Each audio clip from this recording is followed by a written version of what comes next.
It's time to accelerate. Hi, I'm your host, Andy Paul. Join me as I host conversations with the leading experts in sales, marketing, sales automation, sales process, leadership, management, training, coaching, any resource that I believe to help you accelerate the growth of your sales, your business, and most importantly, you. Hello, and welcome to Accelerate. Joining me again on the show for the third time, is my guest, Tim Hughes. Tim is the UK-based founder and partner of Digital Leadership Associates, a social digital transformation agency. He is one of the leading experts on social selling and author of a great new book titled Social Selling: Techniques to Influence Buyers and Changemakers. Tim was previously on Accelerate in episode 157, The 5 Pillars of Social Selling to Re-Energize Your Pipeline. I urge people to go back and check that out. Tim, welcome to Accelerate. Hi, Andy. It's great to have me back. Yeah. The 5 Pillars was one of your top most listened to social selling podcasts, if I recall. It was, yes. People really enjoyed the content there. So yeah, I had really good feedback. So I appreciate you asking me back. I'm really excited to talk to you again. Well, you've just set a high bar for yourself for today. So no pressure. So here we go. So maybe for people that haven't listened to one of the previous episodes, just briefly introduce yourself again. Yeah, okay. So I'm a salesman. I've been in sales for 27 years. I got into social about 7 years ago and have been on a very long journey with social. I started a blog 2-3 years ago, and I was part of a social selling. Well, I was actually part of a sales transformation program at a very large US software company. And that included, basically the company was moving from an on-premise model to a cloud model. So we went through and changed the way that people sold. Part of that included a social selling program, of which I started writing about, where we talked about the 5-step methodology. And then I wrote the book, Social Selling: Techniques to Influence Buyers and Changemakers. I'm Timothy_Hughes on Twitter, and I've got about 155,000 followers. All right, so a few people think you're an expert, and so really, what was the impetus for writing the book? At this point, because this is a field where, gosh, it seems like as soon as you write something, it's maybe even obsolete. But you were a little more, at least based on my reading of it so far, is looking out toward the future a bit. Yes, I was talking to my co-author Matt in a coffee bar in London, and we were kind of fed up with a lot of the discussion about social selling, which was about LinkedIn and having a buyer-centric profile, all important stuff. And what we wanted to do was really take the narrative forward and sort of say, well, this is okay. So you've now got a Twitter profile. You've now set yourself up on LinkedIn. What do you need to do now? And really, that's where we decided to write the book. And we talk about how you can create your own community, how you can create your own influence. There's a social media maturity model, and really, it's about how organizations can take social selling and kind of break out of it as social selling as a tool, but think about social selling as a strategy across the organization. And we deliberately wrote the book as a way of, I would always recommend people buy the book, not the Kindle, because we want it to be one of those, it's a book that you want to get off the shelf, and you read it and then get it off the shelf and go back to something. And it's really a sort of like a workbook that you work to. Mm-hmm. Which, I mean, for those who are Kindle readers, I have the Kindle version. I'm enjoying it on Kindle. I can carry my whole archive around with me. That's the nice thing I love about my. It's all on my iPad, but if I need to go back to a book, it's right there. So one of the things that really sort of struck me as go through the book is, and especially in the beginning, is you lay out sort of the framework of what social selling is becoming, and the influence it's had on both sides of the selling and the buying equation. Is that, are we at that point where we can sort of say, look, we can drop this whole social moniker, because this really just becomes an integral part of selling. I mean, you can't do without it at this point. I'd agree, Andy, and really, I think that we're now talking selling is social selling, but there are. I mean, I was at a conference even a couple of weeks ago, which was actually at LinkedIn's offices in London. And somebody asked the question, can you tell me somebody who's actually getting, some sort of ROI from this social stuff? And it was one of those things where you even know, because we're in the industry and we talk about this stuff all the time, we kind of think everybody's doing it, but everybody isn't doing it. And I would still say that the greater majority of people still aren't using social, and still what they're doing is that they're just, we did some LinkedIn training the other week, and the people said to us, we've just never had LinkedIn training like that before, because we just thought you just had to put your LinkedIn profile up and it was tick some boxes and that was it. And I went through with them about how you should be using LinkedIn to get competitive advantage. So we talk about in our training about how to get inbound, and that's really the way that we see the measure of LinkedIn and whether it's working for you, or social selling, whether it's working for you. It's generating inbound leads for you. Yes. So I mean, there was a discussion today on LinkedIn, which I decided not to get involved in because I get a bit too passionate, and which was about SSI score. Yes. And someone said, I've got this SSI score of this. It's like, well, you need to get away from your computer screen and go and do some selling, because SSI scores don't pay the rent. But you can use your LinkedIn and your social selling and your social profile as a way that people can find you, and you should be getting inbound from that. And of course, as a salesman, every inbound I get, I don't have to make an outbound, do I? Right. Yeah, I mean don't say that to some people. That's heresy. Well, I know it is. I was reading an article on LinkedIn today about the fact that you should be making outbound, and you should be making outbound. You shouldn't stop picking up the phone and ringing people. That's not the point of social. Social's just another channel, but you should be thinking it as a way of really driving out there into the market and getting people to find you and owning the territory. Before social started, when I owned my territory, I knew everything that was going on. I knew everybody, and I knew if a competitor came in, I knew that competitor came in, and I did a whole load of things to make sure that competitor left. And all I've done is I've kind of taken that and I've put that online, and that's really what the book is about: is how I've taken that whole selling as I used to do it, and now how you can sell, but do it online, and kind of the modern way of selling. Well, talk about the modern way of selling. So one of the concepts and premises of the book is that the modern sales model is broken. Yes. That I mean, your contention is that, hey, we were sort of merrily sailing along for the last, you use 50 years. I look at it sort of 130 years. That things fundamentally hadn't changed since the guy at National Cash Register sort of pioneered the modern sales organization, at least in the U.S. And you're saying now it's changed forever. Yes, so I was very lucky to have a call yesterday with Brent Adamson, who is the co-author of The Sales Challenger and works for the research organization CEB. And they're the people that came up with this figure of the fact that people have gone through, or buyers are going through, a process of actually evaluating and doing research online before they interact with a salesperson. And their latest research says it's about 57%. 57% what?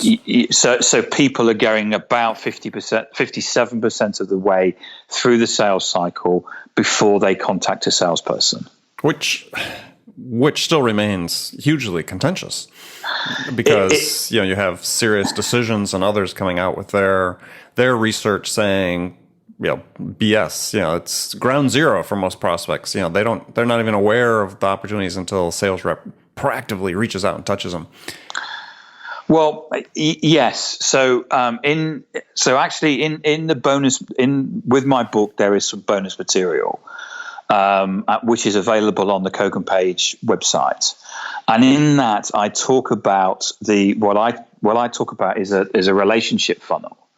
So if you think about the classic sales funnel, which is you've got loads of stuff and it's at 0%, and then your sales manager says, well, why haven't you moved that to 10%? And then you drive that down and you close that deal, and sales move, get qualified out, and then some fall by the wayside. But ultimately, you're closing something at the bottom. If you're seeing that as your area that you're going to sell into, things won't have changed for you, because at that point, people are coming to you and saying, let's engage. And what will usually happen is that you'll be on a short list of 3. So if you're somebody that says, I'm always on this short list of 3 with these 2 others, then you're not getting to the deals fast enough. And that's where social can help you, because you need to break out of the classic sales funnel, because all that happens is that you'll compete with the usual 3 people, and you'll get driven down on price and margin. And it will be the same old. We lost it because they gave it away or whatever, or we won it because we dropped the price. You need to move above that and into what I call the relationship funnel.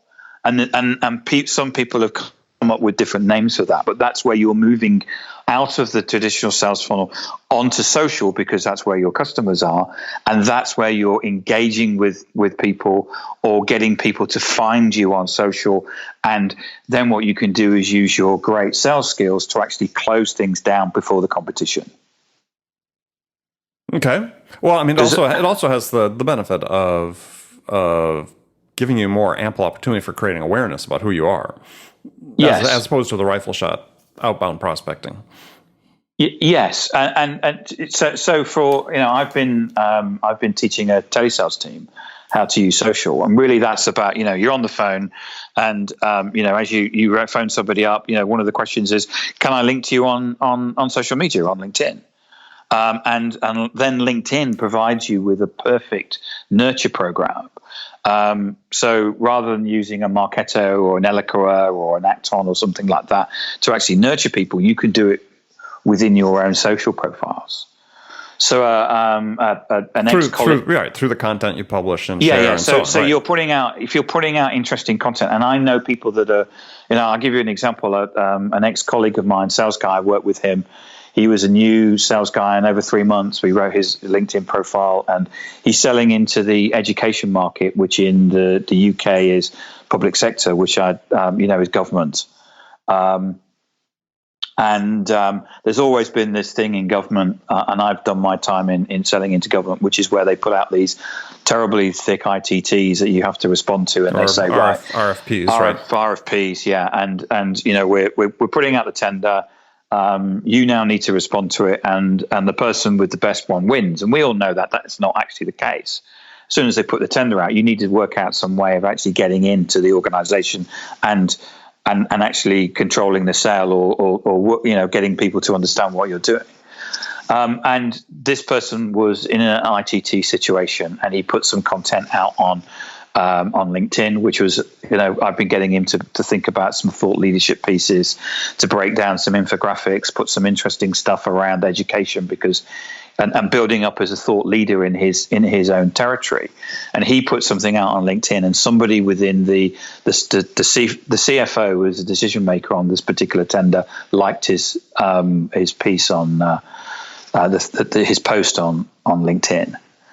And for him, he phoned me up after that, and he said, this is a changing moment. He says, I realized that I can actually influence tender processes now by what I post on social media. Exactly. And so it's, that's not just like the easy stuff, but that's actually the difficult stuff. Right. So, I mean, you talk about it again in the book, is that getting back to this concept that the sales model has changed, and you put it in the context of the fact that as organizations become more digitally based, the interrupt-driven sales model just doesn't work as much, because you put it that the salespeople are sort of bringing their own bias to what they're selling, whereas customers have all this access to information. So instead of being sold at, they are able to sort of make up their own mind what they need. Yes. And I think that's the case. I'm not saying that we should stop calling, But in all of the, in my previous role, we did a lot of telesales, and we would get a 5% response. So for every 100 organizations we would ring up, 5 people said, "Yeah, I'm kind of interested. Can you come and see us?" It's still a response. And then what we would do is that we would actually then there would be another 25 to 30 people who'd say yes, but not in the next, not now, but maybe in 3 to 6 months. And traditionally what I did with that was I would put something in my Outlook to say, give this person a call in 3 months' time. But now what I'm able to do is connect with them on social and actually nurture them as I'm going through the process. Now, most organizations, if they say they're going to take 3 months, will probably be about 5 months. But there were 1 or 2 that would say, actually, there were 3 months, but actually came back sooner than that. And if they're watching you and they're seeing what you're posting and they like what you're saying and go, this person, I think I can trust them. This person obviously knows about my industry. This person obviously knows about the business issues that we're facing. And I'm not talking about posting corporate stuff. I'm talking about stuff, Harvard Business Review information that they would actually see and possibly even use within their own business case. Mm-hmm. And that sort of, and if you're posting that sort of stuff and showing that that you know about this stuff and you know about that and empathize with their business issues, then they're probably going to give you a call. I do these podcasts, Andy, because I get inbound from it. I get a lot of people coming to me saying, I've read I listened to the podcast with Andy, really like what you say. Can you come and talk to us or something like that? And that for me is a great way of getting business. Right. And it feeds into this concept that you talk about, is that we're moving past, not that we're completely past, obviously, but we're starting to move past the stage where, we sell at decision makers, but decision makers are using social as a way to educate themselves, even in advance, perhaps, of getting a proactive outbound call from somebody. But they're educating themselves and creating this awareness and interest. Yes, I'm going to hesitate there, because in the book we used the Google research that came out in November 2014. And that Google research pretty much said that the C-level people don't generally get what's going on in terms of Uber and stuff like that. They may have read an in-flight magazine, but they think social's for kids, and they've delegated decision making to a particular group of people, right, which we call in the book changemakers. Exactly. And there's a hashtag that we've been using as well for changemakers. So Google see these people. I'm not trying to be ageist. It could be less than this. It could be more than this. But Google sees that these people are between the age of 28 and 35. And the reason why they're picking that age group is that they say they understand social. So they actually they were around when text messaging first came out. And they also have the business acumen. Now, the text messaging or the social, the changemaker piece is interesting for salespeople, because what happened with text messaging and mobiles is society changed. We went from a very hierarchical society to a very flat one. And what people learned when they got hold of text messages was that they could ask questions. So when I was at school, for example, it was very hierarchical. Whenever we did the homework, we would have to stand in line with the teacher, and the teacher would mark it all. And if you got it wrong, you'd get a clip around the ear. Whereas now, teachers are very much part of the part of the gang. They're part of the and if you don't know an answer to your physics homework, you can text them. Right. So whereas I would have had to go and wait in a classroom and ask them you can actually text them while you're actually doing it, and they can actually be watching something on the TV and helping people do their homework by using a mobile phone. So this group of people in society is used to asking their network of questions. So if somebody comes out from, C-level person says the telephone system doesn't work, we need something, or we need a new accounting system, they go to this people and say, can you find us a good accounting system? And they will go to their network and say, can you recommend a good accounting system? And then their network will respond. Well, and I have to admit, I mean, having read through that research that you cited by Google, I mean, my reaction was, yeah, that's really nothing new. What's new is how they outreach for information. But the fact is, you're talking about middle management. I mean, middle management fits that demographic they put together in terms of the age range and so on. And middle management, quite honestly, is really almost always, in my opinion, in my experience, always driven change within organizations. Yes. The difference is that social makes them visible. Yes. Where they were really hard to reach before, right? Because that's why and it allows you to scale. So you can be, you don't have to be a massive US corporation to win deals. You can be, two people in a garage, and social allows you to scale and to be in these people's networks. The other thing about this that we see in organizations is that I came from a background of Miller Hyman and Holden in terms of sales methodologies, where you had this concept of this internal salesperson where they would take your proposition and go in and sell it internally, and they would give you information about, well, you need to go and talk to this person because they don't like your organization, or they had a bad experience. Your champion, your advocate. Yeah, so you need a champion and advocate. Now you still need that, but now you actually need another person. Now it may actually be the same as your champion, but generally then they're actually vendor agnostic. So if we take a step back, if you think about anything that we're selling into companies now, probably they've got it, or if they haven't, you're going to have to convince them quite hard. So whatever you're selling, there probably has to have change taking place in that organization for somebody to support it. Now, every company since the dot-com bust started writing business cases. We all do that. Everybody can provide a business case. But what we're looking for is somebody in that organization that will put their hand up, probably vendor agnostic, and say, I actually will take on this project as change, and I will support this in the organization. And so salespeople need to be not only having their champion, but looking for this person, this change maker who will actually support the change in the selling process. Right. I mean, to me, that would be ultimately the same person, right? I mean, it's just to your point, is they're going to be agnostic for deeper into the buying process than they might be originally. Yes, it could be, or it might not be. So if you take the CEB figures, which are that there are, in any sale, 5.4 people will be involved. They've got a new figure coming out in September that's now 6.7. I'm laughing because again, that's another one of these things that from my own experience, and perhaps from yours as well, it's really not too different than it's been.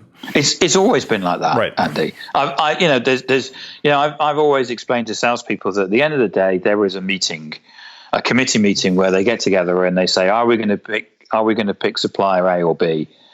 And you need the people around the room to say who put their hand up for yours. Now I'm simplifying the situation, but that's really kind of what your end game is.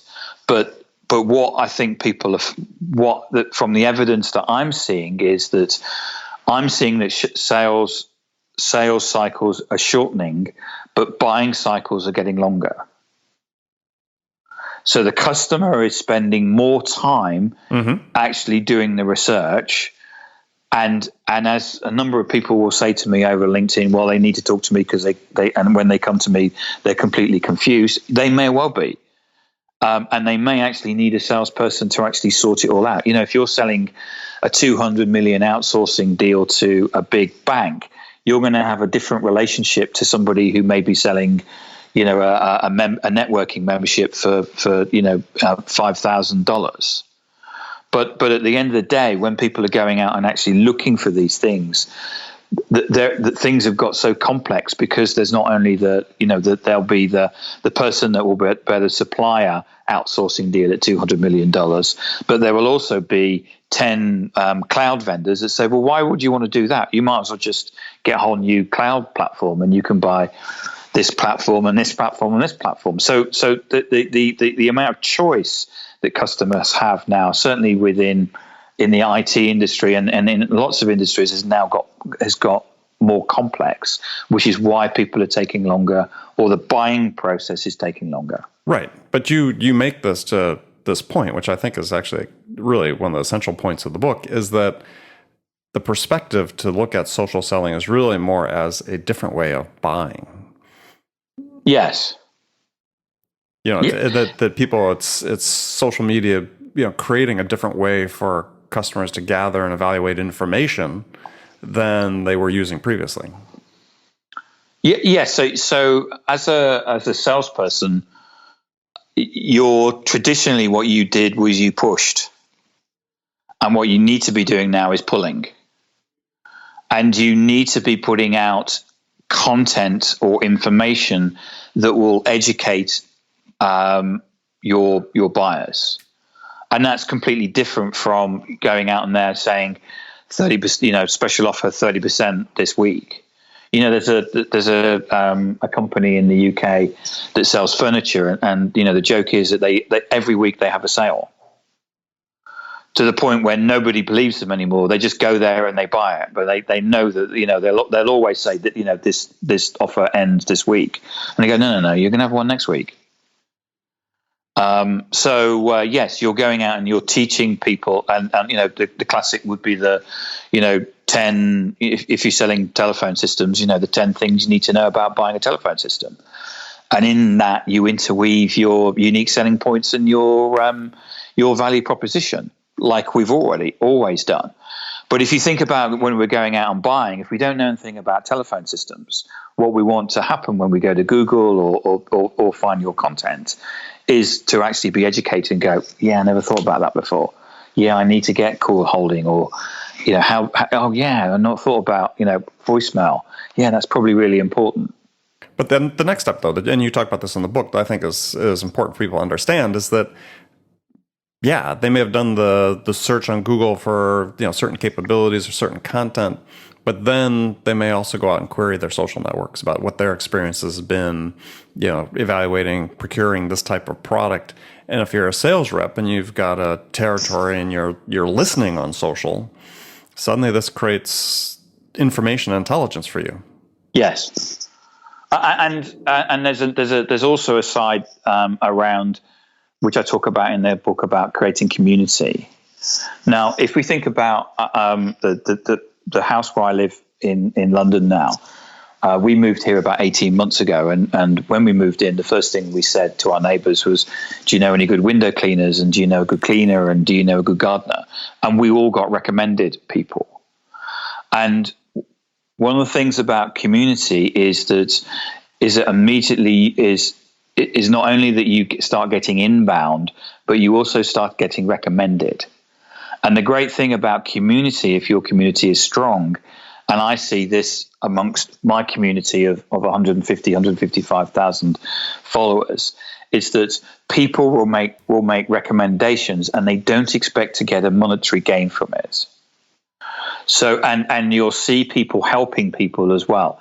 And not expecting to get a monetary gain from it, and when that happens within your territory that you've marked out on social, and you're listening to what's going on, and you're hearing people going out to the market and saying, I need to get a telephone system. Does anybody know anything about them? Can you help me? But you'll also find that there's people outside of your network saying, you need to talk to Tim because he's really good at telephone systems, and we bought one from him and it's been fantastic. And again, you're going to say we've always done that. Yes, it's word of mouth and referrals. But what we're doing the difference is that we're doing it on social media, and we're doing it at scale. Yeah, which I think is incredibly exciting that we have that opportunity and occasion, ability to do that these days. I mean, because you talk about this concept in your book about ideation, which sort of drives a little bit what you were just talking about, is that people are using their social networks, their community, to gather this information. Not just about particular vendors, but about what are the solutions, right? What are the opportunities to come up with a solution for the problem they have? And it's not being driven by sales; it's being driven by the customers. Yes. I'm just smiling because I know that Matt used the word ideation. It's not a word that I would use, but yes, and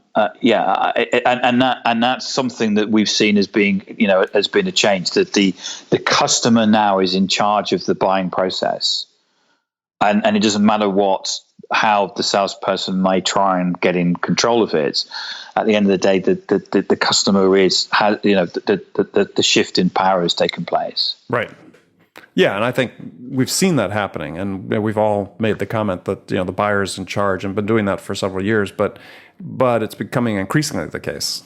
If there's been any doubters, a book like yours and what's happening in the market should hopefully put those doubts to rest in terms of how they should be selling. Well, I'm hoping so, Andy. I mean, we the book's going really well. We've already had I've already had two organizations, small organizations. One is a Sage partner and one is an Oracle partner, buy the book outright for their sales and marketing people. So that was 10 copies in one go. And I've just got a big brand. I'm not able to mention them at the moment. We're doing a launch in September, but they bought 70 copies for the whole of their salespeople. So it's really the way that Matt and I always wanted to write this. The book was to provide salespeople now with a manual and a booklet that they can use to sell in the connected economy. Mm-hmm. Because much as I love the Challenger Sale and the Challenger Customer books and lots of other sales books, they generally either say, right, there's a problem, and they don't give you a solution. And what Matt and I wanted to do was actually provide you, we kind of expect the person who picks the book up, they already know that they have a problem, but they're looking for the solution. And one other story that I'll say is that one of the things that we were really concerned about was it would become like a fluffy marketing book. And I'm a salesperson, I'm not a marketeer. And I'd been for a meeting. The way that Matt and I worked is that for each chapter, we would brainstorm it one evening, and then the person would write it at the chapter at the weekend. And the first brainstorming session we had, I'd been for a meeting in the morning, and a sales leader had leant across the desk, and I'm not going to use the profanity that he used, but he basically said to me, "Tim, this social selling stuff is all very interesting, but where are the leads?" And I relayed this story to Matt, and he said, "This is fantastic. Every time that we brainstorm a chapter, we're going to use," and I'm going to say not the profanity, "where are the leads?"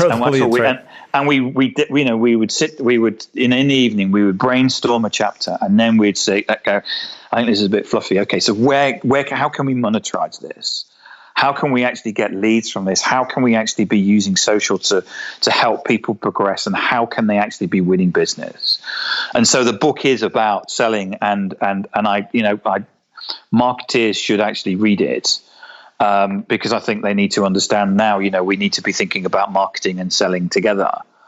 But this book was written to help salespeople to make that transition from really analog to digital. Right. Okay, well, great. Well, the last segment of the show, I've got some standard questions I ask all my guests, and since you've been on the show before, I had to come up with new questions. Excellent. So the first question is, what's the single biggest challenge facing sales professionals today? I would say most of the salespeople I understand get social, but they go back to their organizations and the sales management don't support it. And that could be down to all kinds of demographic reasons. And I'm sure, the sales management have other challenges. But that's probably the number one. I get a lot of people coming to me saying, my management don't get this. What can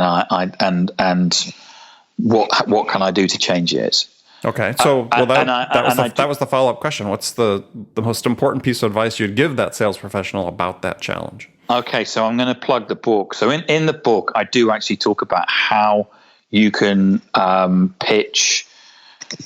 How you can pitch internally to different people, the CFO, the marketing director, the sales director, the benefits of a social selling program. And so there's kind of, if you're going to sell the social selling program, you need to do it two ways. One is top down, and the other is bottom up. So top down, I talk about in the book about how you need to talk to these different people, the metrics that they kind of would be wanting to hear about, and also what I would do is do it bottom up, which is either you or a couple of people get together and form a pilot, build a pilot, and actually show that there is a benefit to actually doing social. At my previous role, I used to have a sales guy whose dog had 2,000 followers on Twitter. So it was quite easy going to Andy and say, Andy, we're thinking of doing this. Do you think it would fly? And it would be, I don't think so. Well, yeah, okay, let me have a go. And then he'd do something. And then the other salespeople will go, how did you do that? He said, well, I just contacted them. How did you get in to see this person? Well, I just sent them an email, or I just contacted them over Twitter, or And it was that point where you had that salesperson to salesperson bond of saying, and that's really how we certainly started some of the momentum and getting rid of some of the inertia of the selling program. So top down and bottom up. Okay. And last question. So what's one behavior that sales professionals need to master that would make a huge difference in their sales? A behavior, not a skill, but a behavior. In terms of the behavior, the one thing that I learned very early on was to shut up. And people quite often, I remember I was in a meeting and I came out and that person said, you don't know a lot, do you? I said, what's that? I said, well, you kept asking stupid questions. I said, no. I said, well, look at this page. Look at the information that we've got. I said, yeah, but they were like stupid questions. I said, well, they might have been stupid to you, but I mean, it was all about getting information and finding out, it was, we were selling a supply chain system and we needed to understand the metrics around the throughput of the warehouse and stuff. And it's like, well, we've got all that. We could actually go away and actually build them a very quick business case that we can present at the demo. Oh, I never thought about it like that, they said. So it was, shutting up, and then I am well known for asking what some people think are stupid questions. Usually, what happens is I have to tell the person, if I'm going with somebody, I have to tell the person because they start answering them for the customer. Oh, or like no, that's a stupid question, Tim. It's like no. This is the whole point of us. We need to understand what the customer's about. More than what we've just learned on the website. So you have to tell your sales partner, you sit there and shut up. Yeah. It's like, now I'm going to go in and ask some stupid questions and let them answer. Yeah. I love it. Well, great. Well, Tim, thanks for joining me again. And you're welcome. Tell people how they can find out more about you and your book. Okay. So yes, my book is Social Selling Techniques to Influence Buyers and Changemakers. It's on all Amazon platforms. I've got 10 5-star reviews on amazon.co.uk and another 10 on amazon.com. So if you're unsure about buying it, then read the reviews, but you can find it on Amazon. I'm Timothy_Hughes on Twitter, so that's TIMOTHY_HUGHES. I'm also Timothy Hughes on LinkedIn. Please come and contact me. Please follow me. Please engage with me. I'm more than happy to take questions after this, and I'm happy to connect with people. So please, don't hold back, and please make those connections. And Andy, thank you for inviting me again on your podcast. And I'll just say that from your perspective, there are no such thing as stupid questions. There are no stupid questions. Right. So trust me. Feel free to ask them. Well, again, yes. Thanks for being on the show. And remember, friends, make it a part of your day every day to deliberately learn something new to help you accelerate your success. And an easy way to do that is to make this podcast accelerate a part of your daily routine, listening on your commute, in the gym, or make it part of your morning sales meeting. That way, you won't miss any of my conversations with top business experts like my guest today, Tim Hughes, who shared his expertise about how to accelerate the growth of your business.